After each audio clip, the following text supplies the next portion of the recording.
जय श्री राम। मेरे कन्या राशि के प्यारे जातक जातिका, मैं हूं आपके साथ आपका अपना डॉक्टर राज मिश्रा। कन्या राशि काल पुरुष के छठे अंक की राशि है।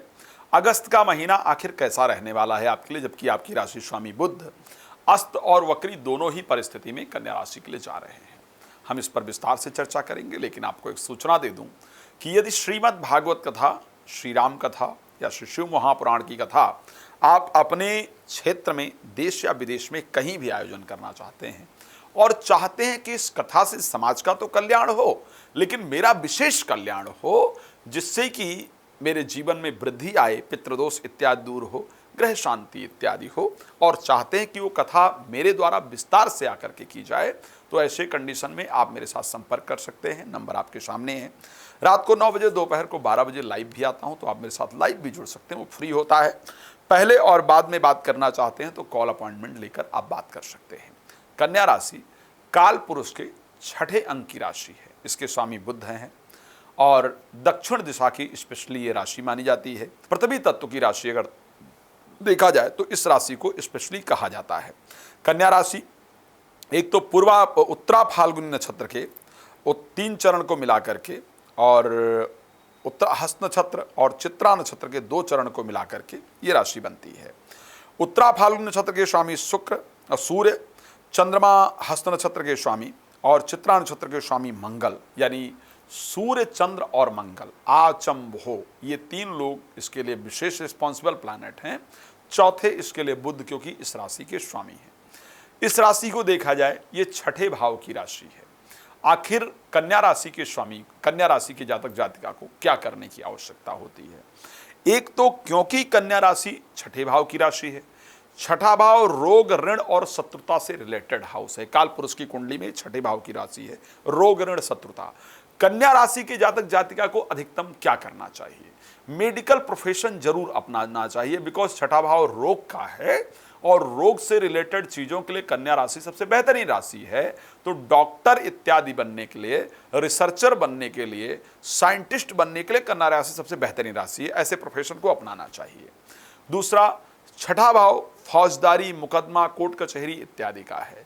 तो ऐसे कंडीशन के अंतर्गत वकील बनना, वकालत इत्यादि के क्षेत्र को करना, पुलिस प्रशासनिक क्षेत्र के अंतर्गत जाना, बिकॉज फौजदारी इत्यादि का भी हाउस है, जुडिशरी के क्षेत्र में जाना भी निश्चित रूप से फायदेमंद होता है। इस राशि के लिए बेहतर है। व्यापार की दृष्टि से देखा जाए, एग्रीकल्चर से रिलेटेड जितने व्यवसाय हैं फायदेमंद होते हैं, ग्रीनरी से रिलेटेड जितने व्यवसाय हैं फायदेमंद होते हैं। उसके साथ अगर देखा जाए तो मेडिसिन इत्यादि का व्यवसाय भी कन्या राशि के लिए बहुत फायदेमंद व्यवसाय में से एक माना जाता है। लेकिन अगस्त आखिर कैसे व्यतीत होगा, क्या ध्यान रखना चाहिए कन्या राशि को?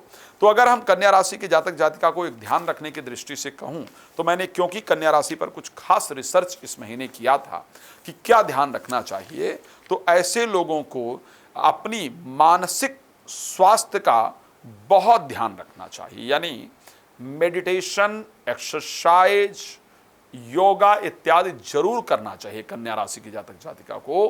कन्या राशि के लोगों को मांसाहार इत्यादि से बचना चाहिए। पेट जनित रोग कन्या राशि को अत्यधिक परेशान करते हैं। पेट से, स्टमक से रिलेटेड जो रोग है वो कन्या राशि के लिए बहुत परेशान करने वाले होते हैं। पेट से रिलेटेड रोग हो जाएं तो वो जल्दी ठीक नहीं होते हैं, इसलिए भोजन इत्यादि का विशेष ध्यान रखना चाहिए, होना चाहिए। सांसारिक बातों से आप बहुत व्यथित होते हैं, सांसारिक चीज़ों पर बहुत कम पढ़ना चाहिए, परमात्मा की तरफ ध्यान रखना चाहिए। ऐसी परिस्थिति के अंतर्गत एक तो ध्यान रखना चाहिए ब्लड से रिलेटेड, ओके, सांसारिक बातों से दिक्कत होती है, ब्लड से रिलेटेड परिस्थितियां आपको ज़्यादा परेशान करती हैं, ब्लड से रिलेटेड जो रोग हैं वो ऐसे कंडीशन में ज़्यादा परेशान करते हैं, तो आपको ध्यान रखना चाहिए।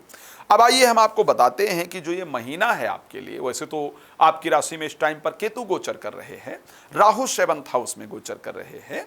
राहु के 7th में गोचर करने से, केतु के लग्न में गोचर करने से बहुत स्मूथली सब कुछ नहीं चल रहा है भाई। इस टाइम वो कंडीशन चल रही है कि शायद मशीनी जीवन जिसको कहा जा सकता है, उस प्रकार की जिंदगी आप व्यतीत कर रहे हैं।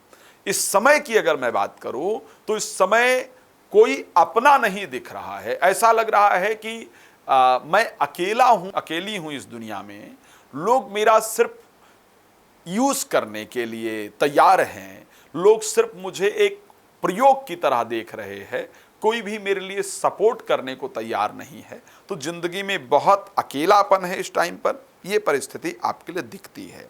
बट इस महीने की कुछ परिस्थितियों को अगर उठा करके हम देखें, हाँ थोड़ी परिस्थितियां इस महीने मुझे प्रतिकूल दिख रही है। प्रतिकूलता का कारण मैं आपको बता दूं, एक तो धन भाव के स्वामी शुक्र 12th हाउस में गोचर करेंगे, फिर खुद के जो राशि स्वामी हैं वो भी 12th हाउस के अंतर्गत गोचर करेंगे, केतु आपकी राशि में गोचर कर रहे हैं। सो यहां पर स्वास्थ्य को लेकर के आपको सचेत रहने की आवश्यकता इस महीने रहेगी। हेल्थ प्रॉब्लम के संयोग इस महीने पर दिख रहे हैं, स्वास्थ्य का कृपया इस महीने आपको ध्यान रखने की आवश्यकता है। इसलिए ग्रीन वेजिटेबल वगैरह जितना हो सकता है उतना खाइए, गाय की सेवा कीजिए, गायत्री मंत्र का जप इत्यादि करने से आपको बहुत फायदा रहने वाला है। खैर 5 तारीख को राशि स्वामी के वक्री होकर के कर्क राशि के साथ सपोर्ट करने से आपके लिए 5 के बाद परिस्थितियां बेहतर होंगी, बट 5 से पहले हेल्थ प्रॉब्लम का संयोग है। सो 5 के बाद प्रेम संबंध के योग बने, अचानक धन का लाभ आपको प्राप्त हो, घर में कुछ मांगलिक कार्य का आयोजन हो, इस प्रकार की परिस्थिति दिख रही है। एक बड़ा पॉजिटिव पॉइंट आपकी राशि के अंतर्गत है, इस महीने कॉन्फिडेंस लेवल बढ़ेगा, इच्छा करेगा कि हां मैं लड़ सकता हूं चीजों से, मैं जीवन में आगे बढ़ सकता हूं, तो ये आपके लिए एक बेहतर परिस्थिति रहेगी। अगर देखा जाए आत्मविश्वास बढ़ेगा, प्रॉपर्टी लेने का जो संयोग है वो इस महीने बन रहा है, प्रॉपर्टी खरीदें, वाहन इत्यादि खरीदें, इस प्रकार की परिस्थिति आपकी राशि के अंतर्गत जरूर दिख रही है। विदेश में की अगर नौकरी के लिए अप्लाई किया है तो वहां से अच्छा रिजल्ट मिलता हुआ दिख रहा है। बट एक रिक्वेस्ट करूंगा, इस महीने शेयर मार्केट इत्यादि में पैसा नहीं लगाइएगा, ध्यान रखिएगा। और अगर शेयर मार्केट में आप लगाते भी हैं तो जो कंपनियां गोल्ड से रिलेटेड काम करती हैं, प्रॉपर्टी से रिलेटेड काम करती हैं, उसी में लगाइएगा, वहां से आपको अच्छे रिजल्ट मिलेंगे। जो लोग फॉरेन के अंतर्गत रहते हैं, विदेश के अंतर्गत रहते हैं, आपको अपनी नौकरी पर बहुत ध्यान देने की आवश्यकता है। इस महीने नौकरी में प्रॉब्लम आने के पूरे संकेत हैं। खैर आप जानते हैं कि ये छोटे से प्रोग्राम में कितनी सारी चीज़ डाल सकता हूं, बहुत लंबी वीडियो देखना आपको पसंद नहीं होता है। सो आपसे रिक्वेस्ट करूंगा, आप मुझे रात को 9 बजे और दोपहर को 12 बजे लाइव कार्यक्रम में फॉलो कर सकते हैं, जुड़ सकते हैं और मेरे साथ बात कर सकते हैं। बाकी समय कॉल अपॉइंटमेंट लीजिए और अपने बारे में पूरा विस्तार से डिस्कस कीजिए। एक्चुअली बहुत सारी चीज़ें जो मैं बताना चाहता हूं, लेकिन वीडियो लंबी हो जाएंगी, कहाँ से बता पाऊंगा। सो कॉल अपॉइंटमेंट लेकर के आप मेरे साथ विस्तार से चर्चा कर सकते हैं, अपने बारे में जो भी जानकारी प्राप्त करनी है उसको कर सकते हैं। भगवान आपके जीवन को सुख समृद्धियों से परिपूर्ण रखें, इसी शुभकामना के साथ देता हूं विराम। लेकिन जाने से पहले एक बार फिर से कह दूं, राम कथा, भागवत कथा, शिवपुराण कथा इत्यादि आप मेरे द्वारा कराना चाहते हैं तो कृपया संपर्क करें। साथ में रुद्राभिषेक का आयोजन श्रावण में पूरे हर दिन किया जाएगा, तो अगर आप भी चाहते हैं कि शिव की प्रार्थना आपके लिए की जाए तो आप मेरे साथ संपर्क कर सकते हैं। भगवान आपके जीवन को सुख समृद्धियों से परिपूर्ण रखें, इसी शुभकामना के साथ जय श्री राम। बहुत धन्यवाद।